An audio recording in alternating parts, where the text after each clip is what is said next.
তবে কি এবার সব পুজো প্যান্ডেলকে ছাপিয়ে যাবে সন্তোষ মিত্র স্কয়ার?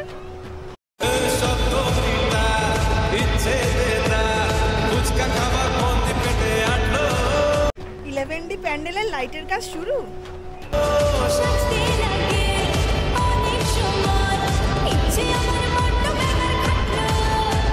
হ্যালো বন্ধুরা, বেঙ্গলি ব্লগার মৌমিতা চ্যানেলের আরও একটি নতুন ব্লগে তোমাদের সকলকে স্বাগত। অলরেডি তোমরা টাইটেল আর থাম্বনেল দেখে বুঝতেই পেরে গেছো আমি এখন কোথায় আছি।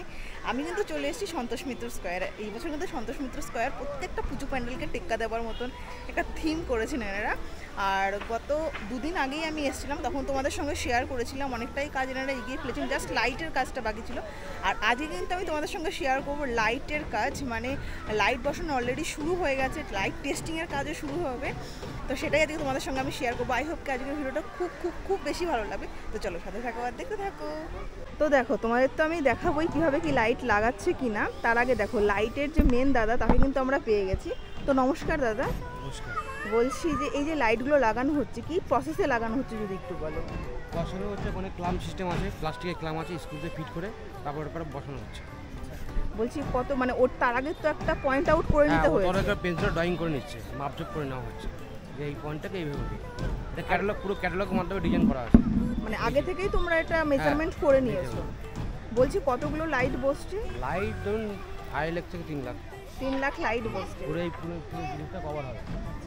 আর বলছি যে এই যে লাইটগুলো বসছে, ড্রিল করার কোনো ব্যাপার আছে কি? মানে ইলেকট্রিক ড্রিল করে স্ক্রু দিয়ে ফুটো করে লাগানো হচ্ছে। আর বলছি একটা লাইটের কত রকমের ডিজাইন হবে? একটা লাইটে 4 রকমের ডিজাইন আছে। আর বলছি যে লাইট টেস্টিং এর কোনো ব্যাপার আছে কি? না, এগুলো টেস্ট করে লাগানো হচ্ছে যাতে ওখানে বসানোর পর কোনো প্রবলেম না হয়, নিচ থেকে টেস্ট করে লাগানো হচ্ছে। মানে যেই লাইটগুলো অলরেডি বসে গেছে প্রত্যেকটা লাইটই টেস্ট করে তারপরে লাগিয়েছে। আচ্ছা, তাহলে কবে নাগাদ আমরা ফিনিশিংটা দেখতে পাবো লাইটটা?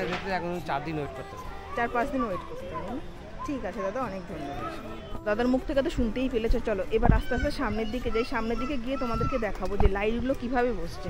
এর আগের ভিডিও যদি তোমরা দেখে থাকো সেখানে দেখবে যে ক্লিপগুলো ছিল, সেই ক্লিপগুলো কিন্তু বসেছিল, যেগুলো দেখো সাদা সাদা ছোটো ছোটো ক্লিপ মতন আছে, সেইগুলো কিন্তু বসেছিল। আর আজকে কিন্তু অলরেডি লাইট বসছে দেখো। আর এক একটা লাইটের মধ্যে কিন্তু 4টে করে লাইট আছে। 4টে লাইটের কিন্তু 4 রকমের ডিজাইন হবে। একটু জুম করে দেখাবো। দেখো এখন কিন্তু অনেকটাই বিকেল হয়ে গেছে, তা সত্ত্বেও কিন্তু দাদারা একভাবে কাজ করে যাচ্ছে। চলো একটু কাছে গিয়ে লাইটটা তোমাদেরকে দেখাই। একদম কাছে চলে এসেছে যাতে তোমরা খুব ভালোভাবে বুঝতে পারো। একটু জুম করি তাহলে বুঝতে পারবে। আগের দিন আমি এসেছিলাম জাস্ট হোয়াইট কালারের ছিল, তার উপরে কিন্তু একটা অ্যাশ কালার করা হয়েছে। আর তার উপরে দেখো ছোটো ছোটো ছোটো ছোটো দাগ কাটা আছে, মানে এটা কিন্তু মেজারিং করা হয়েছে। তার উপরে ক্লিপ বসেছে, আর তার উপরে কিন্তু এই যে ল্যাম্পগুলো তোমরা দেখতে পাচ্ছ লাইটের, দেখতে পাচ্ছ 4টে করে কিন্তু লাইট আছে, ছোটো ছোটো ঘড়ির মতন দেখতে অনেকটা।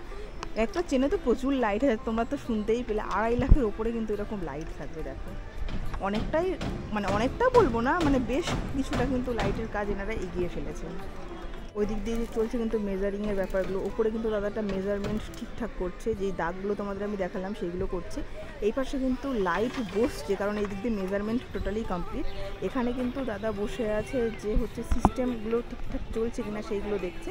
আর চারিদিক দিয়ে যে সমস্ত দর্শকদের এখনই দেখতে পাচ্ছ, এরা কিন্তু শুধুমাত্র কাজ দেখার জন্য এসছে। দেখো দেখো এখনও সেরকম কিছুই না, তাও যেন মনে হচ্ছে শাইন দিচ্ছে, যেই পোর্শনটুকু লাইটের কাজ হয়েছে। দেখো কিন্তু দাদারা সব স্কেল ধরে, স্কেল তো নয়, বড় বড় স্কেলের মতোই আর কি, ধরে কিন্তু মেজারমেন্টগুলো ঠিক করছে। দেখো আর যেহেতু পেন্সিল দিয়ে, উড পেন্সিল দিয়ে দাগ কেটে করছে, মানে খালি চোখে তো বুঝতে পারছি, ক্যামেরায় হয়তো তোমরা বুঝতে পারছো না।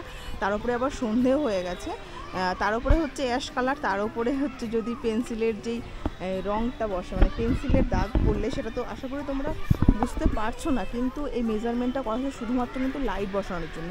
এই মেজারমেন্টটা ধরেই কিন্তু ওখানে দাদারা সব লাইট বসাচ্ছে।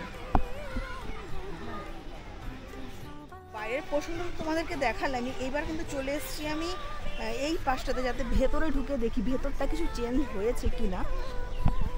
কারণ আগের দিনে তোমাদেরকে আমি দেখিয়েছিলাম, যদি কিছু টুকটাক চেঞ্জ হয় সেটাই তোমাদের সঙ্গে শেয়ার করব। কিন্তু দেখো সেরকমভাবে কিন্তু ভেতরের কাজ এখন অবধি কিছুই আমি দেখতে পাচ্ছি না। যেটুকু বাইরের লাইটের কাজ হচ্ছে জাস্ট সেইটুকু। আগের দিনে তোমাদেরকে আমি যেইটুকু, মানে যেই রকমটা শেয়ার করেছিলাম এখনও পর্যন্ত কিন্তু সেটাই আছে। কারণ ভেতরেও কিন্তু এখন অবধি কোনো কাজই স্টার্ট হয়নি। যেইভাবে প্লাইয়ের স্ট্রাকচারটা তোমরা দেখতে পেয়েছিলে সেরকম কিন্তু প্লাইয়ের স্ট্রাকচারই রয়েছে। পুরোপুরি কিন্তু প্লাই দিয়ে কাভারও হয়নি। আমার যেটা মনে হচ্ছে বাইরের কাজটা কমপ্লিট করার পরেই মেবি ভেতরের কাজটা স্টার্ট হবে। তো চলো বাইরেটা এক ঝলক তোমাদের একটু ভালো করে দেখিয়ে দিই। এখান থেকে যদি আমি জুম করে তোমাদেরকে দেখাই, দেখো কত ওপরে কিন্তু তাদের সব মেজারমেন্টের কাজ শুরু করে দিয়েছে। মানে নিচের তো অলরেডি লাইট বসেই যাচ্ছে, আর এই পাশে যে মেজারমেন্টগুলো হচ্ছে সেটাও কিন্তু ওপরেও কিন্তু স্টার্ট হয়ে গেছে, দেখতেই পাচ্ছ।